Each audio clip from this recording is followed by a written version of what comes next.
So, good morning, everyone. Welcome to Kickstarter, and today we are going to cover the second lecture of salt analysis, in which I will be covering the class B anions. And basically, we in the last lecture we covered the first class of anions. In the next lecture, we will cover the two extra anions which belong to neither of the groups, and in the fourth lecture, we will begin with other tests.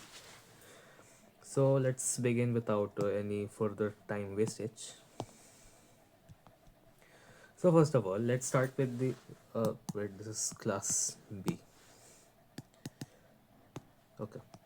So their reagent is concentrated acid, which means that the preliminary tests which we shall take are going to be results of when we react our sample with concentrated acids. Now what is this concentrated acid? It can be concentrated HCl, concentrated H2SO4. Basically, most mineral acids are fine for this job. Okay, so what are the class B anions which we are going to study? They are chloride ion, bromide ion, iodide ion, and nitrate ion. In the last one, we actually studied NO2 minus. So that was nitrite ion, and now we are going to study nitrate ion. So as always, I'm going to give you a trick to remember the anions, which is clean, bright ice is nice. So clean stands for chlorine, Br bromine, I iodine, and N say you have to remember nitrate. So this is also basically you can see all the halogens are together in one order. So that's a good thing. So now let's start with the preliminary tests. Once again, let me explain what they are. We have our sample of salt which we have to analyze, and when we add our reagent which is concentrated acid to it, basically this reaction will happen, and the result of the reaction will tell us about the preliminary test. Now, using our knowledge of salt analysis as a dictionary, we have to start the suspect. We have to start suspecting the presence of a certain anion in our salt, and we are now going to learn what inferences will cause us to suspect which anion. So, say you add concentrated acid to a sample and you receive a gas which is colorless and it has a pungent odor. Let me tell you again, pungent means basically onion like odor. Okay, so if you receive a colorless gas which has a pungent odor, and if you pull a rod which is dipped in ammonia and use that gas to pass over it, if dense white fumes are formed, then you have to start suspecting the presence of the chloride ion. If you have a reddish brown gas which has a pungent odor, again a pungent odor, you will get red fumes. Like it will look like this. Okay, let me choose color. It will look like this, like gas will look like this. So these red fumes will be formed, and if you react that gas with on heating with manganese dioxide, the color of the red fumes will become darker, which means that if they were looking like this, they will now look like this, that they will get more intense. Okay, and once that red fumes have intensified, you have to start suspecting the presence of the bromide ion. After this, if you have the gas as violet in color which came out from the preliminary test, and again it has a pungent odor, like you can see all the halogens have pungent odor, then you have, and again bromine and iodine have the same reagent, MnO2 manganese dioxide. If those violet fumes start intensifying, like if they were like this and they start intensifying, then you have to start suspecting the presence of the iodide ion. And I would want you to remember that red is a very characteristic color of bromine and iodine is a very characteristic color. I mean, violet is a very characteristic color of iodine. So that was it about the preliminary tests of the halogens. Let's now learn about that of nitrate ion. So when you add concentrated acid to a sample which contains a salt of the nitrate ion and the gas comes out as brown. Now you will ask that it came out as brown in HBr. Well, there are 2 points of distinction. The distinctions are that in bromine the smell was pungent, and in the nitrate ion no smell was mentioned, and in nitrate this is the gas color will be more towards the browner side, but in bromine it will be more towards the reddish side. So once you have gotten the brown gas and you have brown fumes, and if you heat those with copper chips or copper turnings, basically copper chips is like copper ke chips obviously, and turnings is like coils of copper like this. So those brown fumes get intensified, and that should make you remember the nitrate ion. Suspect the nitrate ion. So let's do a quick recap. Colorless and pungent odor, dense white fumes with ammonia rod, chlorine. Reddish brown color with pungent odor and intensify with manganese dioxide than bromine. Violet with pungent odor and intensify with manganese dioxide, iodine. And brown which intensify with copper chips or turnings than nitrate. So I have made a mnemonic to help you remember. Like even if you are a woman, you can use this. This is just a mnemonic. So the mnemonic is I and bro are men. We are the copper nitrate clan. Now, how do you have to use this to remember? First of all, you can see you have to remember iodine using I. You have to remember bromine using bro. And using men, you have to identify MnO2 like Mn and Mn. So that's how you remember. This is a memory link. And we are the copper nitrate clan. Using copper nitrate, this is very obvious reference that nitrate is nitrate ion and copper is the one which activates the preliminary test for the nitrate ion.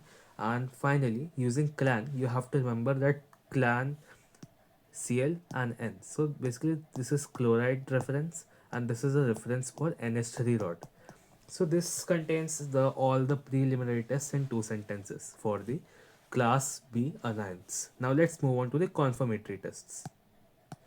So a key point here for the confirmatory tests of the class B anions is that the concentrated acid, it produces a partial displacement reaction, and this partial displacement reaction releases a gas. Now why am I calling it partial? Like here it is a complete partial, it is a complete displacement reaction. But say if we learn about the bromide ion, you can see that sodium took away the SO4, but the rest of the compound broke down into other compounds. So the partial displacement reaction is something that I made up, which helps you remember. So, and one good news I have for you, you don't have to remember these reactions at all. Like at all, you don't need to remember them for mains or NEET. This is only to explain you how the process of the test goes on. And the only thing you do have to remember, however, is that you have to remember the major products of each step of the reaction. And you also have to remember, like in this test, there is a brown ring which is being formed, and you have to remember what causes that brown ring to form. We'll come to it later. Let's go back to our chlorine ion test. So first of all, let's see what the preliminary test chemistry was. This was our soda extract of the chloride ion, and when we reacted it with concentrated H2SO4, it gave us the HCl gas, which was colorless and had a pungent odor. Now, when we dipped a rod in ammonia and brought it near the HCl gas, it gave us ammonium chloride. Like you can see, it's an addition reaction, just HCl adds to NH3. Like, of course, not in the organic chemistry way. This is way of remembering that this just adds to this, like H plus H3 becomes H4, N plus Cl becomes H4Cl, and this is how you can remember. And this is the culprit of preliminary. What does that mean? The culprit of preliminary means that this is the compound because of which we received the not interference, we received the inference we did in the preliminary test of the chloride. It was because of this ammonium chloride. Now this was the chemistry of the preliminary test. Let's learn about the first confirmatory test of chloride ion. Now, this is a very basic test and you have to remember this line. They have asked this in a PYQ that salt gives effervescence with manganese dioxide and concentrated acid and a greenish yellow pungent gas is formed. Now let's explain me. Let me explain this. That manganese dioxide, that same guy which was used in bromine and iodine, when you used it with chlorine, what chlorine did that it gave out this greenish yellow pungent gas which was Cl2, and this is the reaction as you can see. Basically, your soda extract reacts with acidified manganese dioxide to produce Cl2 gas, which is a confirmatory test of the chloride ion. And the physical inference is that there is effervescence in the solution. Effervescence is basically chlorine gas starts bubbling out from the solution. That is what is called effervescence, and this was the first test of the chloride ion. You can take a moment to note this down. And okay, now let's talk about the chromyl chloride test. Now this is a rather complex test, but I have come up with something which can help you remember. So what is chromyl chloride? It is CrO2Cl2. Okay, now, and I've also attached the NCERT text of this reaction. If you want to read it, you can pause it here and read it. And also credits to Marathon Go, because I have been using their PDF to understand these reactions myself. So it is directly a screenshot from that PDF. And if you want this PDF, you can search on YouTube Marathon Go salt analysis. Okay, now let's go back to chromyl chloride test. So basically, you have your salt extract. You have to heat it with acidified potassium dichromate. Like here you can see we are reacting with acidified potassium dichromate. So this forms chromyl chloride. Okay, and this is a gas which we pass under sodium hydroxide. Chromyl chloride is reacted with sodium hydroxide, and just let me tell you, this is red in color. Okay, so when this reacts, it forms, of course, this is a displacement reaction, and no, not a displacement reaction exactly, but basically this forms sodium chromate. Like you know the chromate ion you have studied in D block, it just adds with the sodium as a spectator ion, and this becomes the sodium chromate compound. Now this is a yellow solution. Okay, but when you add this yellow solution with lead acetate, it gives you yellow precipitate. And when you add another part of this yellow solution with amyl alcohol, hydrogen peroxide, and constant on dilute H2SO4, you get blue color, which is because of chromium pentoxide. You can see this is a beautiful butterfly shape, and here by looking at the formula CrO5, one can think that chromium oxidation state is +10. But if you look at the structure, you can say there is peroxy linkages here, and this actually makes the oxidation state of chromium lesser than what it was. I think +6 or something. We are not going to calculate it here, but yeah, let's get back to the topic. If you have yellow solution of Na2CrO4, you have to break it into two parts. One of those parts reacts with lead acetate to give a yellow precipitate, and the other one reacts with dilute H2SO4, amyl alcohol, hydrogen peroxide to give a blue solution. Now this is the remembering trick.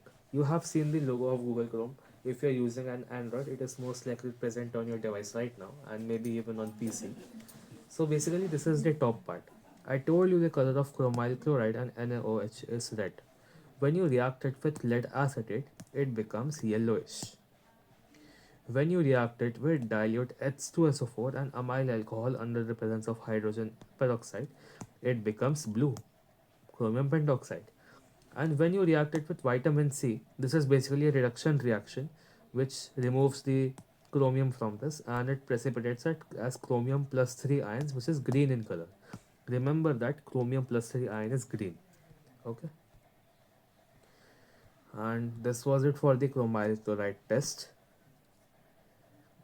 Note it down if you want to.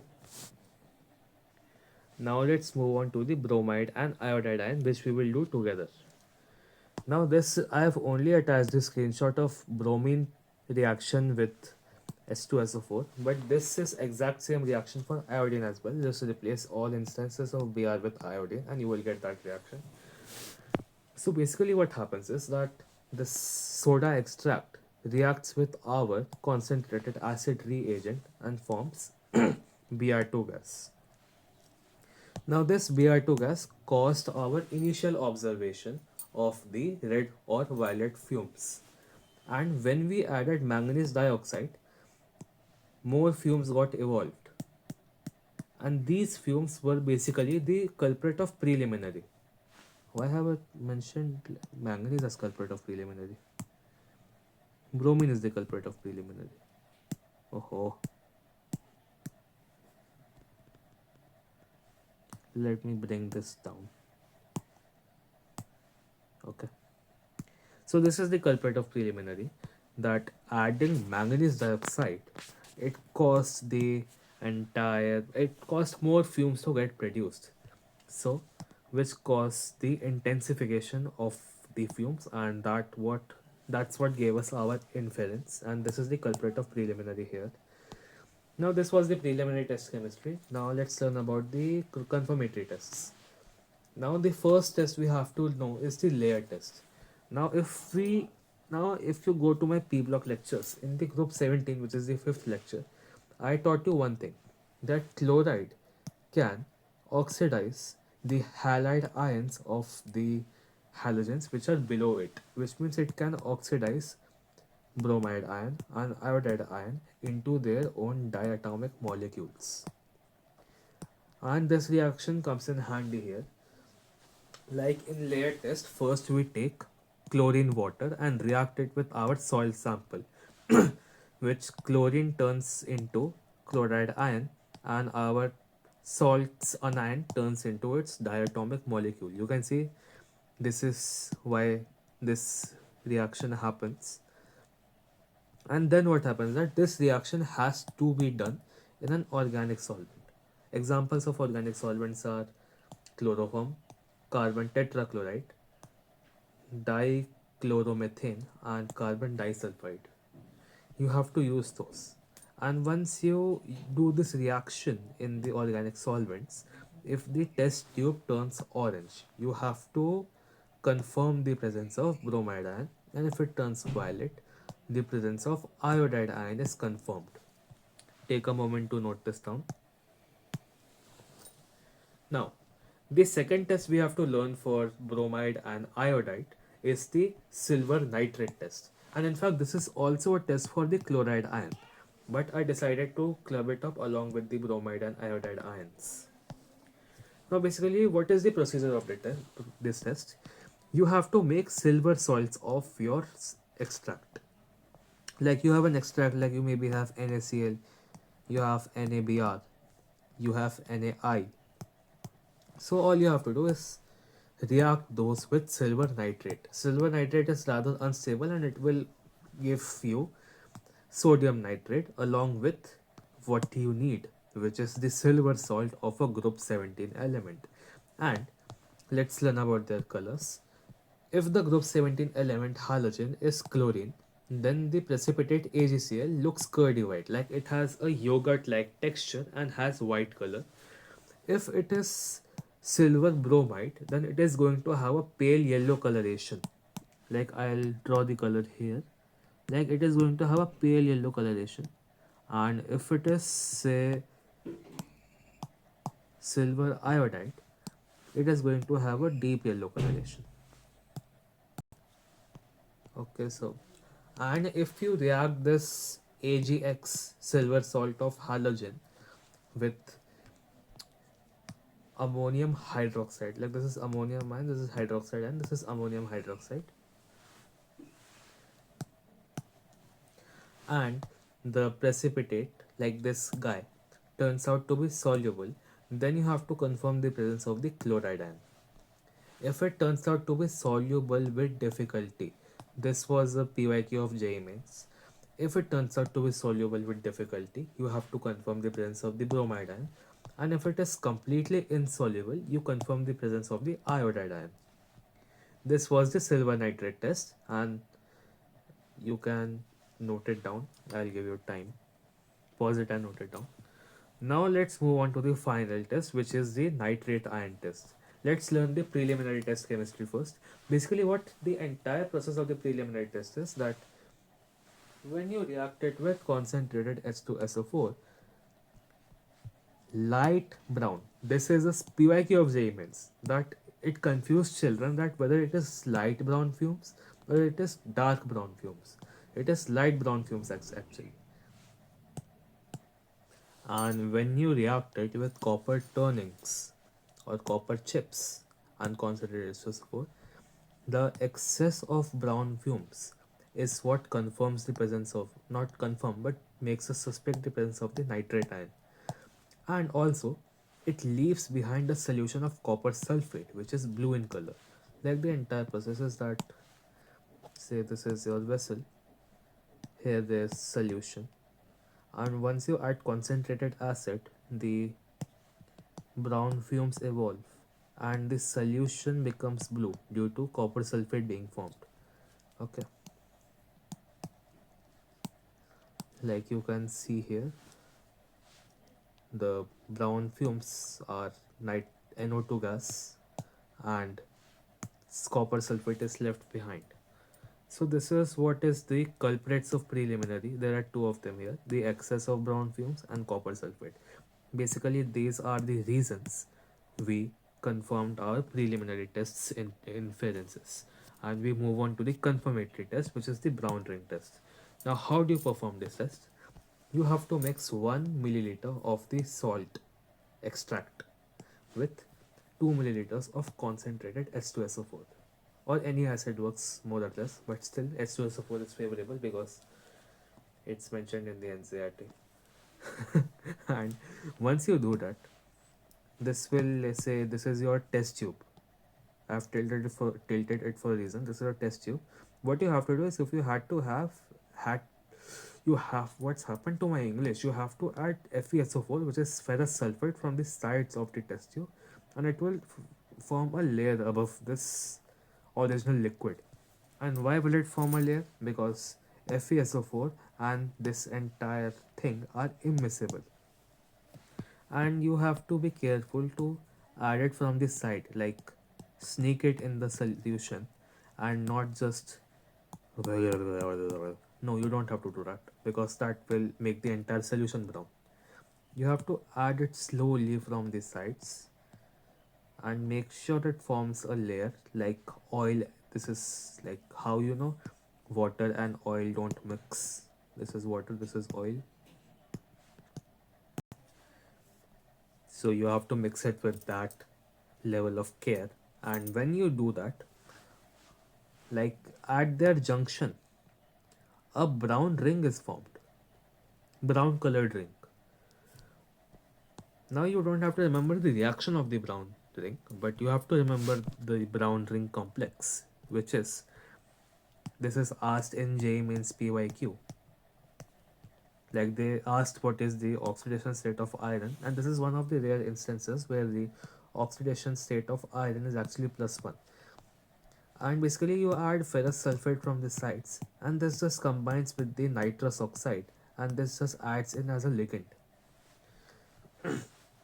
Some JEE Mains PYQs mention this ligand, mention this complex in this manner. Like in fact I'll write it with solid pen, और करके FeNO H2O penta SO4. Like either this or either this, both are called the brown ring complexes. Like this is from the NCERT lab manual, and you have to remember this by heart. And the oxidation state of iron is +1 because nitrosonium ion has oxidation state of +1 as well, and SO4 2 minus balances it with its -2 oxidation state. And here it doesn't matter because this is neutral. So brown ring complex is just PeNOSO4, PheNOSO4. Quite catchy if you ask me. And that was it for the nitrate ion. Now how do I remember? You know, there is a point of distinction between my lectures and normal salt analysis lectures, that I give you tricks at every point to remember the reactions and the tests. So this is the trick here. You have to learn these sentences. You know that if I tell you a story, that is going to be easier to remember than discrete reactions with no point in life. So let's begin with that. I wanted to buy a brown ring for my niece. I went to Chloe jewelry store on Chrome. Bro, I have layers of silver. Like basically this is a guy who wants to buy a brown ring for his niece. So he went on an online jewelry store which was called Chloe Jewelry Store on the browser Chrome. And he tells his brother, bro, I have layers of silver. Now, how will this help you remember? This is especially for the confirmatory test, because for the preliminary tests, I have already given you a mnemonic. So let's start with the confirmatory tests mnemonic. Now, of course, the first line is a reference to brown ring for NEES. So for brown ring, you have to remember brown ring test for the nitrate ion. Not two, but only minus. Like, you have to remember the brown ring test is for the nitrate ion. So once you have brought that, to buy that brown ring, you go online on Chrome, on Chloe jewelry store. So this is an obvious reference to chromyl chloride test for the chloride ion. Chloe, chloride, chrome, chromyl. So this is a reference to that. Like, here we studied the chromyl chloride test. I even mentioned here that Google Chrome is a very good way of remembering the inferences of the chromyl chloride test, especially this part where the one part turns yellow thanks to the action of lead acetate, and the other part turns brown thanks to the action of dilute H2SO4 with amyl alcohol and hydrogen peroxide. And finally, the last line is for bromide and iodide ions, where bro is for bromide, I is for iodide, layers is for the layer test in which we use organic solvents to identify the presence of bromine or iodide ion, and silver is for the silver nitrate test. So you can remember these sentences, three sentences, and you are basically done with every major test of the class B anions. And I will upload the notes once I have finished salt analysis. But I think that is it for this lecture. And thank you so much for sticking with me, and also thank you for 500 subscribers. It really means a lot. And that is it. Thank you, and have a great day. Signing off.